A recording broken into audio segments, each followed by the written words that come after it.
Hey guys, it's TheFrXion here, or Tiger Tank 12, however you're gonna call me, I don't really care. And I'm reporting back to you guys the very first time in patch 1.0. And you can see that this is an absolute beast of a patch. It really has made the game change 100% over and made the game look so much better. But without further ado, let's jump into the very first game I had in this patch. And I played the old classic, the IS, the Josef Stalin tank. This vehicle was actually produced during World War II and it was in a lot of combat, 1944. It was also one of the tanks that pushed through Berlin. So a historically very interesting vehicle, and I think nonetheless in World of Tanks, even after they added so many other tier 7 heavy tanks, this is still, I think, a fan favorite. And you'll see in this gameplay, definitely it still does hold on to that title, and I think deservedly so. So yeah, what have I been up to? Recently, I've been planning a lot of stuff on my channel, so today is kind of not really all about the gameplay, it's kind of an update video. 1.0 has really, changed a lot of things, made the game kind of new for a lot of people, even though we have been playing this game for 7 years now. There is a new, fresh wind to it, and I really like that. It makes you want to play the game more, and it makes you want to explore more different places. So that's what I thought. I thought I would take a look at some of the map changes. I'm not even sure if I can cover all of the maps since I'm still studying at the same time, but I want to cover some of the maps that have the most drastic amount of changes and give you guys kind of a overview, because like this map right here, Erlenberg, this map has changed drastically as we speak. Like this part right here has been flattened out, as many spots have in the patch 1.0, and you can see that we can snipe tanks now that are crossing over from the other side. And this is a thing that you could see more often in the recent time, that some of the maps have been changed, some of them have been flattened out, and some of them just have kind of been rebalanced, for that matter of fact, and the rebalancing hasn't really been that beneficial for some maps, but that is a topic for another video. So yeah, I've been busy doing all kinds of testing, playing the games, just getting reacquaintance with World of Tanks and with this kind of patch. And I've been really having a lot of fun. I just streamed yesterday. It was the first time I streamed on my channel, so I'm gonna excuse myself if you have gotten like a ton of streaming notifications on YouTube, because it was the very first time that I streamed on YouTube, and I had to figure out the settings. So yeah, that kind of was a bit of a problem there, but still, it worked out. So, what do we have here? We are in Erlenberg, we are on the 1-2 line, which used to be all, all filled up with hills and nooks and crannies and niches, and, little places where you could hide your vehicle in. Now it's all very flat. The middle part of the map has become much more interesting, since the buildings provide much better cover than the big open field. And this kind of reminds me of, I'm not even sure, it reminds me of the tactic from Wargaming to kind of open the field a bit so that tank destroyers, whatever, people can shoot vehicles while crossing, so it gets a lot more difficult to get into positions from time to time. And that obviously can be viewed as a blessing and a curse, whatever tank you're playing in. I mean, if you're playing in a tank, a heavy tank, or a tank destroyer that needs to cross, get over to that position, well, obviously for you it's going to be a curse, because the map is going to be so much more open.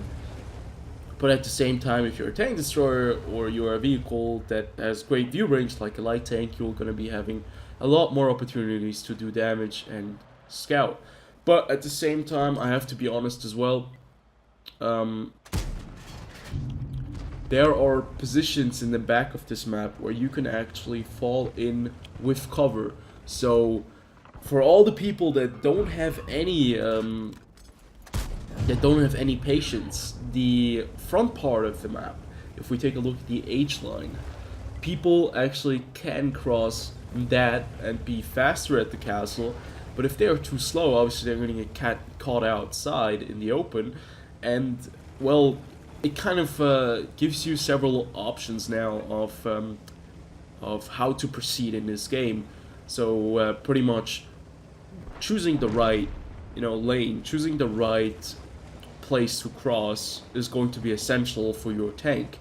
If you are in a very fast vehicle that can cross anything rather quickly, well, you can cross at the closest intersection, but if you're in a vehicle that's rather slow, sluggish, has maybe a lot of armor, well, you should probably cross somewhere back in the very far behind of that place.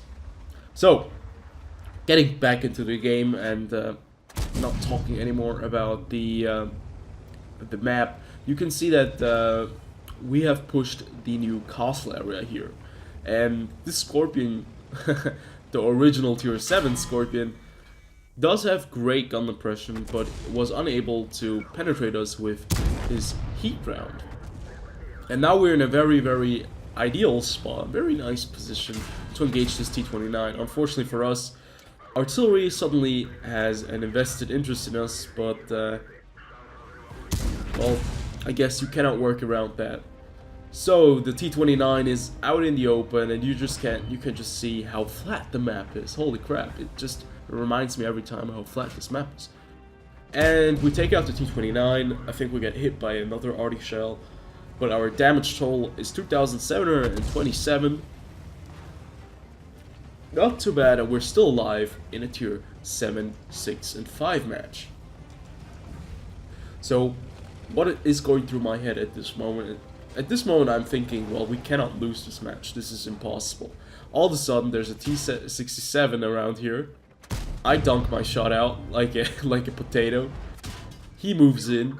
This tank doesn't have great armor. I try to close the distance so that he has to, get closer to me to shoot me. And the AMX-12D, which was last spotted at D7, decides to move in, go around me, and ruin my game. And I'm at 99 HP. I think he's reloading. The T-67 is going to get him, or is he going to be able to? Thank God the pool destroyer. I get some team work, some support right there. I survive from 99 HP remaining. I want to get that top gun. Very first game in the new patch. I want to get a top gun. And yeah, didn't really look that bad. Yeah, you can see I was quite happy with the result.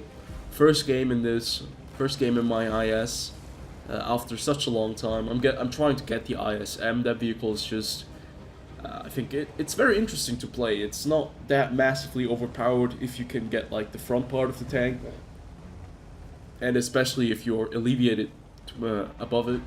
But other than that, you're having quite a bad time if it starts to side scrape, and that's exactly what I want to try out with that tank.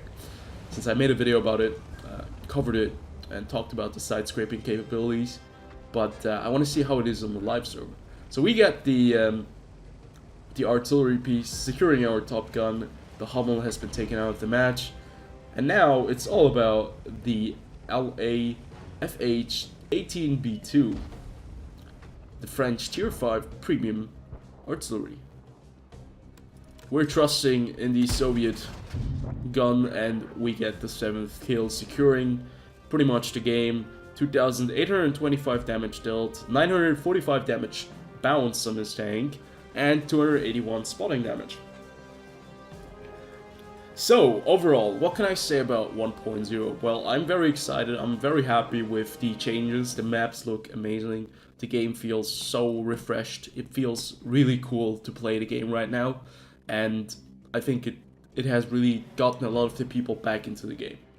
But, are there things that I don't like? Yes, generally the flattening of the maps kind of annoys me. There are some maps, we'll talk about that in the future, there are some maps that have been changed so drastically that, well, obviously things will never be the same again, and some of the parts that you used to be able to play will definitely be a lot more difficult in the near future and right now.